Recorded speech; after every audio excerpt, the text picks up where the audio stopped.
Grainger. Watch it, Hank. Here he comes. Yeah. He's in the garage. Come on. Okay. Hurry up before he gets the motor going. Okay, fella. Hold it. Who are you? What do you want? Never mind. Move over. I'll drive. You'll do nothing of the kind. Get your hand away from that horn button or you get it. Right now. Very well. Get in back, Hank. Watch him. Okay. What are you two men after? I haven't got anything, just a few dollars in my wallet. Shut up. Okay, we'll get going.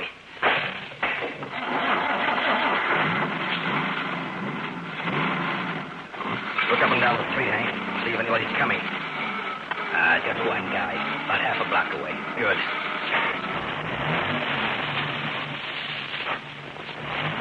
Yeah, pretty easy, huh, Hank?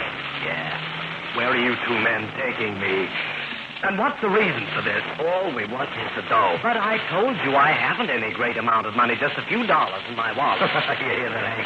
He hasn't got any money. Yeah, what a laugh. Yeah. Give him something else to laugh about, Hank. Right. All right, go through him. You must have the cash in the inside pocket. Okay. I got it. Well, But what are you going to do with him? make sure he can't put the finger on it. This is Steve Grainger, private detective, with a story about a body which was dropped practically under my nose and started me on a trail which ended at murder. In just a moment, I'll take you back to one of my most interesting cases.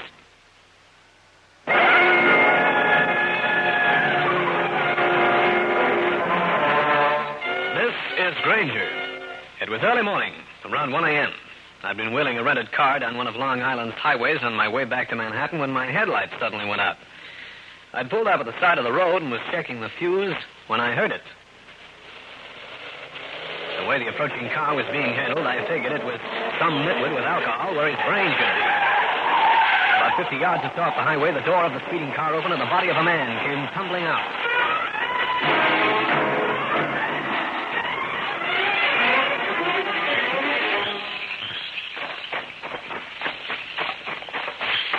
Hey, mister, are you all right? What happened? You hurt bad. I stood looking at the man who had passed out at my feet. Then I went back to my car, drove it up to the unconscious man, lifted him into the back seat, and went through his wallet. I found his name was Marvin Robo, and his address, Cove City. I rushed him to the hospital where I explained what had happened. The Cove City police chief showed up, and I gave him a detailed report. Then I met Mrs. Robo, a strikingly handsome woman in her early 40s, who arrived at the hospital accompanied by a man. You're the man who brought my husband here. Yes, I am, Mrs. Robo. Mr. Grainger, I don't know how to thank you. Oh, this is an old family friend, Phil Douglas. Glad to know you, Grainger. Oh, yes. Phil, I wonder if you'd mind letting me speak to Mr. Grainger privately for one moment. Not at all. I'll have a word with the police chief. What's this all about, Mrs. Robo? My husband seems to be coming along all right, except that he seems to be suffering from a temporary loss of memory. That's bad luck. That's why I came to you, Mr. Grainger. I want to ask you a question, a very important question. Go ahead. Ask. First of all, I want you to know that I asked our local chief of police about you. He assured me that you have an excellent reputation as a private investigator. Well, I must buy the chief of prison. Now, what about the question? Mr. Grainger, what did you do with the $10,000 my husband was carrying? Your husband was carrying $10,000. He was. The man who tossed him out of the car must have stolen it. Because when I searched him for identification, all he was carrying was $15. Are you certain of this? I'm positive. If I found $10,000 on him, I'd have turned it over to the chief. I see. Mr. Grainger, since you're a private detective, I want to employ you. In what way, Mrs. Robo? I want you to clear my husband. Of what? That's just it. I don't know. But the $10,000 has something to do with it. How did you find out about the money? Entirely by accident. One of the tellers at the bank phoned our home. He asked if Mr. Robo wanted the numbers of the bills recorded. Did you talk to your husband about the money? No. You see, I have implicit faith in my husband. I'm positive that he had a reason for not telling me. Mrs. Robo left me for a few words with the doctor. To me, the $10,000 business looked obvious. The old shakedown game was being played again. I was turning this over in my mind when Phil Douglas turned up. Grainger, I spoke with the chief of police. He said that there was no further reason for you to wait around. Thanks. After all, it's late. It will take some time to drive back to Manhattan. I decided to stay overnight, Mr. Douglas. I have nothing urgent in New York. You know, I've been mulling over your story, Grainger. It seems a trifle incredible. Oh? If the men were driving with their headlights on full... They were. Why didn't they see you? They probably were in too much of a hurry. Uh-huh. Why the sudden curiosity, Mr. Douglas? I don't have to report to you, you know. I made my statement to the law. I know you did. But I happen to have a little influence here in Cold City myself. Oh, you're the mayor? No, I'm not. But I'm curious to know why you're not going back to New York tonight. I don't think I care to tell you that. Why not? Well, I'm a private detective. And the emphasis is on the word private. I'll continue this interesting story in a minute.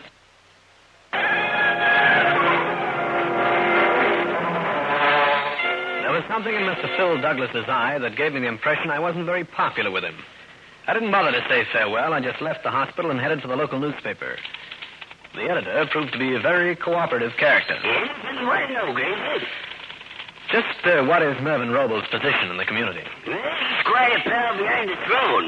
Also, he owns the Robel Tool Company. It's Cold City's biggest outfit. Uh-huh. What can you tell me about a man named Phil Douglas?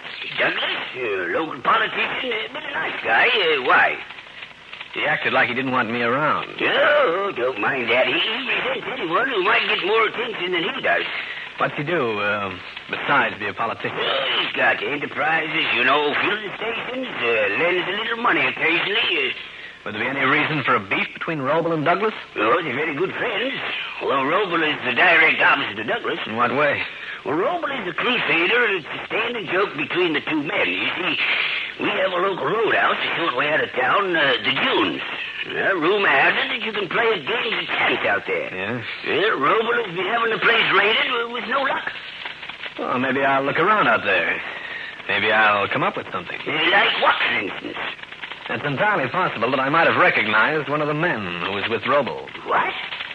And because I was retained by Mrs. Robel to solve this little mystery, I think I'll go to work. You want me to run that item, too? Why don't you? And also the fact that I'm staying at the, what's the local hotel? The Cove House. Cove House, yeah. I'd be grateful if you'd print that. You know, Grainger, there's more to this assault than meets the eye. You're making that statement about knowing one of the men, hoping they'll come out in the open. That, my friend, is not only possible, but completely probable.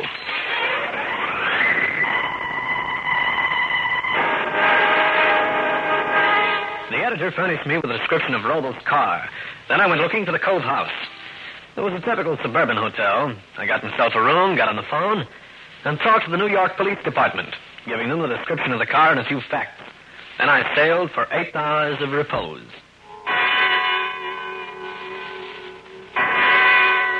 A big clock jangled its news at the time was 9 o'clock in the morning. Got myself showered, dressed, was about to leave when the phone rang. Hello? This is Mrs. Robel, Mr. Grainger. I just read the morning paper. It says that you recognize one of the men who were in my husband's car. I know it does. Why didn't you tell me that last night? Mrs. Robel, there's a reason for that statement being in the paper. I'll tell you why when the time rolls around. Now tell me, how is your husband? He seems to be coming along all right. His pulse is normal. The doctor's taking care of the bruises. But he still hasn't said a word. The doctor give any reason for that? No. He's puzzled about it, too. Yeah, okay, Mrs. Robel. I'll check back with you later. Goodbye. Yeah, I wonder who that is. All right, monkey, put up those hands. Is this any way to say good morning? Shut up. Go through him, Hank. Get his gun. Right. I got it. Yeah, come on, you. We're going places. You're the guys who slugged Robel and threw him out of the car. Get it. I thought that item in the paper would smoke you gophers out of your hole. Get going. Down the back stairs. Over that way. What makes you think you're going to get away with this? Let me worry about that monkey. What's wrong? Somebody down the hall. He's opening the door. Hurry it up, you. Come on, Hank. Yeah. I'll hurry it up. And you can have the downstairs treatment, too.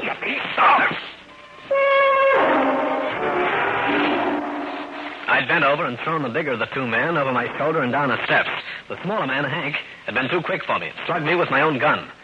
As I sagged to the steps, I just glimpsed Hank helping his pal up and out the back door. I was suffering from a sore skull, but at least I hadn't been snatched. I remembered a bar next door and went there, feeling that a little medicine down my abdomen way would alleviate the piston knock in my head. The bar was deserted except for a blonde nuzzling a beer. I ordered the same thing, and she spoke to me. You look like you'd had a rough time.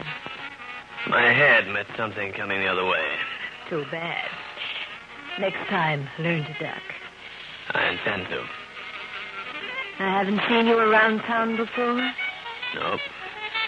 From New York? Yeah? I seem to remember you from someplace. You from New York? Now I remember. You're the private eye, Steve Grainger. Charmed, I'm sure. I'm Fran Draper. You staying in Cove City for a while? Yeah. How's the nightlife around here? I know a spot you might enjoy. It's out of town a ways. It's called the Dunes. The Dunes, eh? What's it like? No, not good, not bad. Like to go there? I might. Tonight? Why not? Make it 90. I'm staying at the hotel. Okay. You call for it? With pleasure.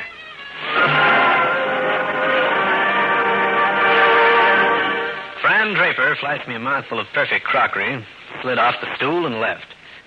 This girl had it, from the top of her shining head to the tips of her alligator pumps, to a curiosity about me. A curiosity which, the more I thought about it, the fishier it seemed. I almost got the idea that someone was cooking up something for me, and the recipe wasn't going to be too tasty. In just a moment, I'll bring you the climax of the case.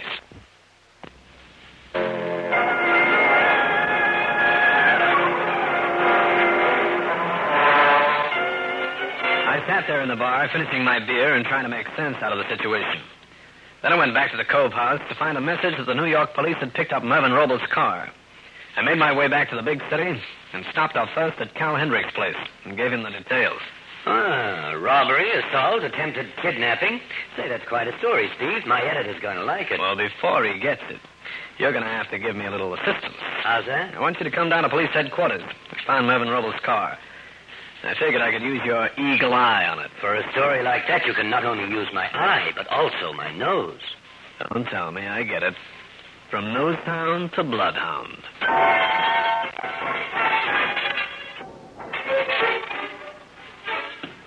Well, I guess I wasn't much help with the car, Steve.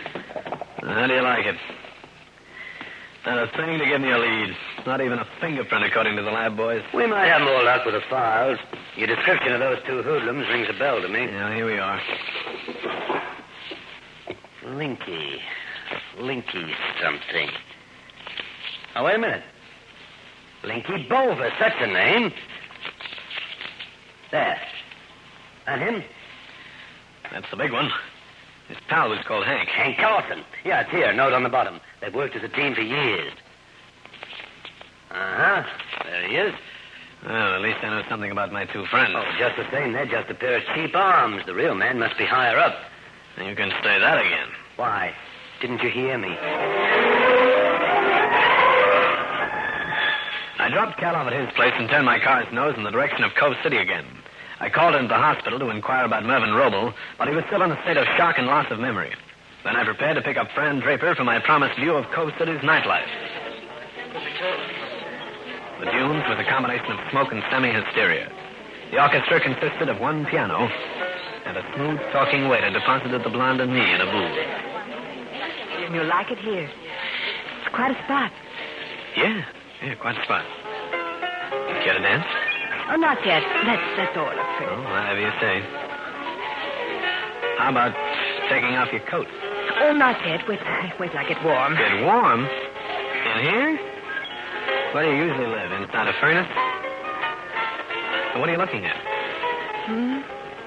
Oh, nothing. Nothing at all. That's a lot of nothing.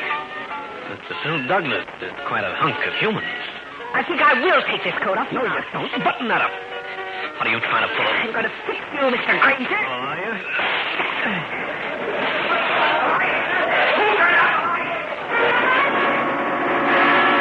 I grabbed for the light bulb from the lamp on our table, undid it, and dropped a quarter into the socket. The lights fused, and the darkness gave me a chance to get Fran Draper out of there.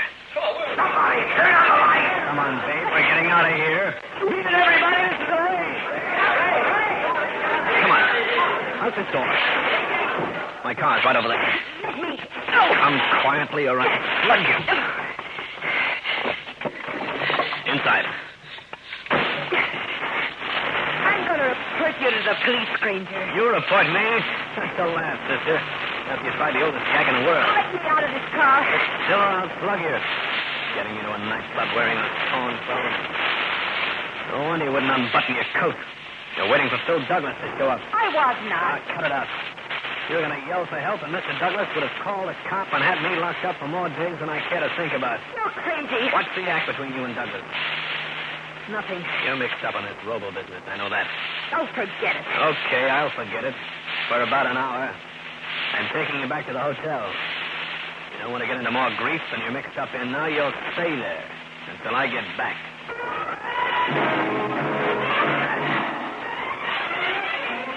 I dropped Fran Draper off at the hotel.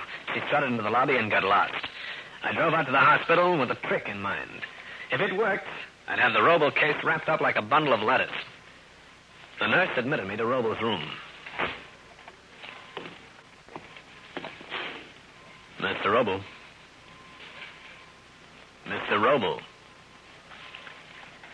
All right, Robo. You might be fooling the doctors, but you're not kidding me. Open those eyes and talk. Who are you? I'm Steve Grainger, the man who found you, brought you here. I was retained by your wife to find out about the missing $10,000. She knows about that? She does. Now, why the faking about being unconscious? Afraid to answer questions? Yes.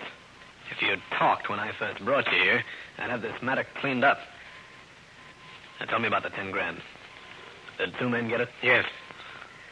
There was a shakedown going on, wasn't there? What kind of a shake was it? Blackmail? Embarrassing situation? I was married once before. My first wife wanted a divorce. I offered to give it to her. You know, I swore I'd never get mixed up in a divorce case. And look at me now. No, it's not that. She and I were in perfect agreement. No hard feelings. You sure she's not behind this move? She died 6 months ago. All right, Robo, tell me this. What part does a blonde named Fran Draper play in it? She was part of the divorce evidence. Great. She had some letters and some photos. Why didn't she yell for the law? My position in Cove City. I'd be laughed at. It would have broken my present wife's heart. Phooey. She'd feel a lot better if you'd level with her. What about this Draper girl? She's got some fake witnesses. Also, the evidence she has is not dated. She can make it seem as though the pictures were taken recently. Okay, Robo. Thanks for the dope. Now, I'd suggest that you suddenly recover your memory. Go home. But the Draper girl. She's my dish. She's a little too rare for you.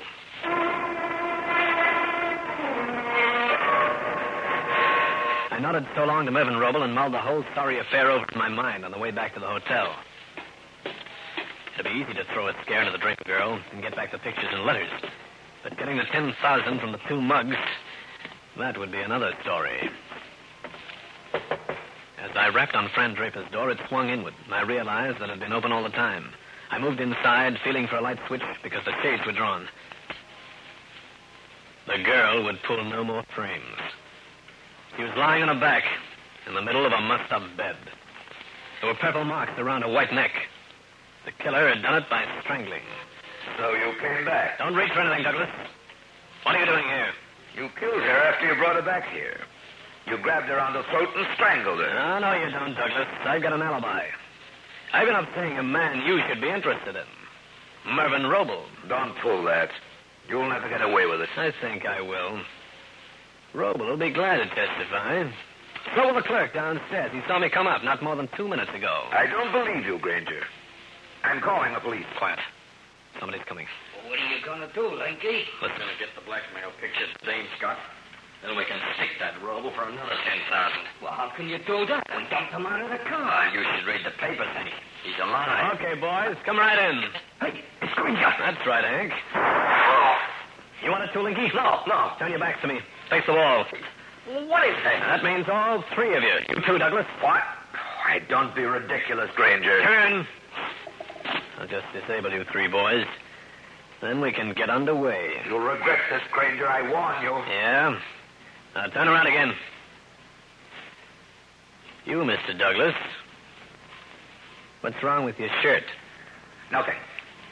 Looks like it's got a lot of starch in it. Or else you're carrying a little contraband in there. Come here. I thought so. The letters and pictures Fran Draper was holding on the robo. I was going to turn them over to the police for evidence. You were? Linky, take a look at the girl on the bed. Yeah. Hey, that's Fran. She's dead. Yes, and now I know who killed her. You too.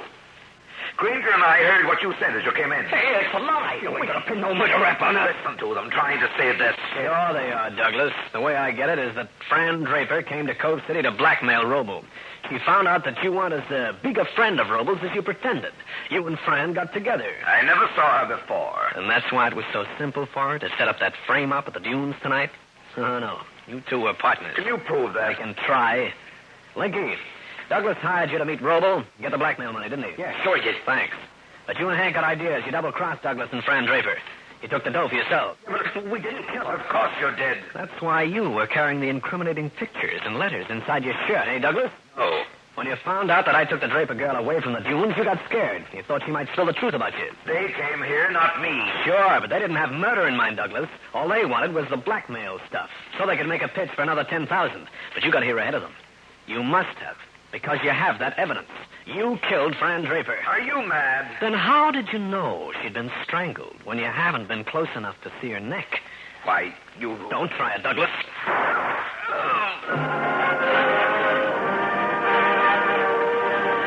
Well, friends, that's the story. I'll be back to wrap up the case in just a minute.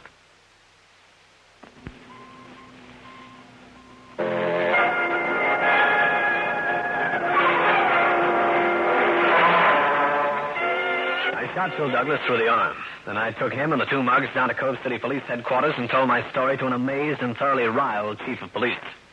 After the mugs answered a few questions and were locked up, I went back to the hospital, where Mervyn Roble had amazingly recovered his power of speech. Oh, it's over, Grainger. Yeah, most certainly is. We don't know how to say thank you, Mr. Grainger. I'll save that for later. First, here's the blackmail material. And I hope you tell Mrs. Roble the whole story. He already has, Mr. Grainger. $10,000 is being held by the police department. You're certain of getting it back since the bank teller kept a record of the serial numbers. Oh, that's wonderful. And now let's talk about you. Her fee is normal under these circumstances, I understand. Well, I'd like to blush and say no, but this happens to be my business. Fine. I'm glad to see you are not affected by false modesty. I shall send you a check in the amount of $1,000. That's 10% of what I've been saved by you. Oh, thank you. I won't send you the receipt, but I will leave you one idea. What's that? Next time, tell the cops or the wife. Mr. Grainger. What? There shall be no next time. Fine. The wise guy who doesn't make the same mistake twice. See Grainger again. You've just heard one of the most interesting cases in my files. And I'll have another one for you. So be around next time.